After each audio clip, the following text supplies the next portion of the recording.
try to figure out my... Just getting ready, going in to do our cave dig. $1 from Canadian Tire, right there. Awesome On deal. sale, you said, Greg? Around 20. Around 20? Okay. Here. What's there? I love glass.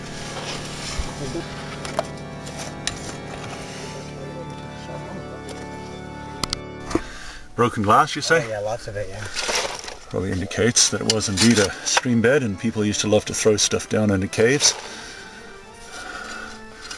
So you can see right in the middle there, that's the tree roots coming down. Off to the right there's a tunnel, I'll show you that in a minute. So we're doing okay. Oh, there we go. Look at that. Oh wow, that's not What a is stubby. it? I'm not sure what it is, but it's certainly not a stubby. No, it looked a bit big for that. It's a really nice bottle, actually, by the looks of that. Oh, cool. Oh, move it, move it. So, it's a human chain. It's coming. It's coming. Oh yeah, there it is. There's Lloyd up there. Myself here. Jeff down there. Me and Floyd Collins, the future Floyd Collins. We found several prospective rocks to pin his ankles with. And we're in the hard pack section of the stream bed right now, somewhere underneath Hamilton.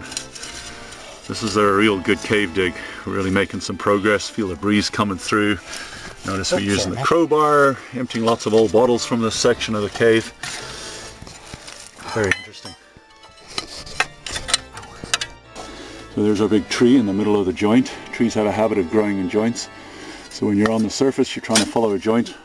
The presence of very large trees with roots going into the ground would indicate the presence of that joint. And looking up ahead, you can just see Lloyd Collins there.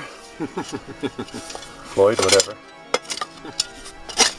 And following up this stream passage. He's just a major digging machine, as we've come to learn here. There's the big tree with its roots coming down into the crevice up there. You see all the tree roots. This is the actual joint that's been covered on the surface. So all sorts of critters living up there, I guarantee it. Spiders and who knows what, right? But this joint here follows beneath the actual soil. And this is what we're following along with the cave itself, right? The cave is oriented along this fissure. Basically the crevice that we're sort of following. Down, down, down, and there's the tree roots. Off to the right, there's a bit of passage. And up ahead, that's where we're going. It's truly taking point to do a little bit of digging. A nice breeze up here. Good breeze coming through. Just really feeling the confine of what I'm digging in here. I feel kind of twisted around, trying to make the trench a little deeper so that I can do a better job here. All sorts of weird sounds coming from the surface. You can hear them just kind of echoing down cracks and muffled and so on. It's kind of weird. Somebody lose a thigh bone.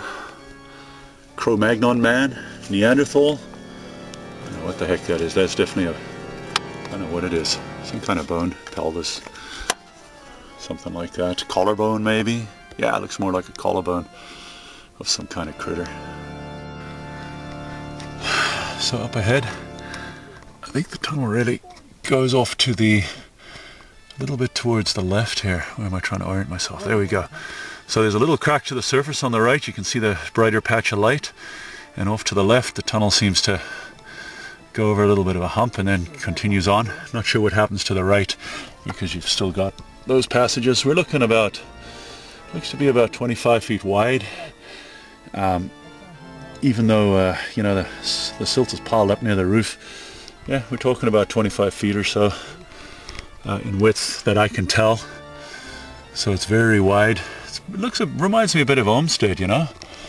I guess we'll see though, because there's no sign of where the water comes out further in this area.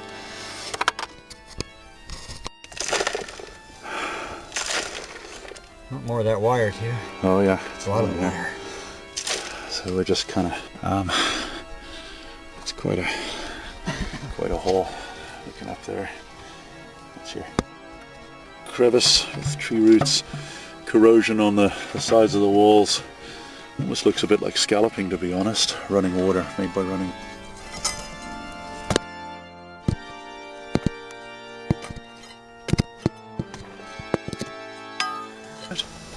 Lydia E. Pinkham's Medicine. Lydia E. Pinkham's Medicine. Made in Canada. Another bottle. Some nice signs here. I'll go move that boulder. Yeah, go ahead. Make a good video with those bees there, brother. I can run pretty quick. Oh, I don't know if you want to move it, but... Sorry, that's not really done, but there might be something else underneath there. Okay, we're going to make a separate video called Lloyd's Misfortune. Look at that. You just saw it online, did you, Jeff? I did. How much? They say $54, but I think it might be a different bottle. Nah.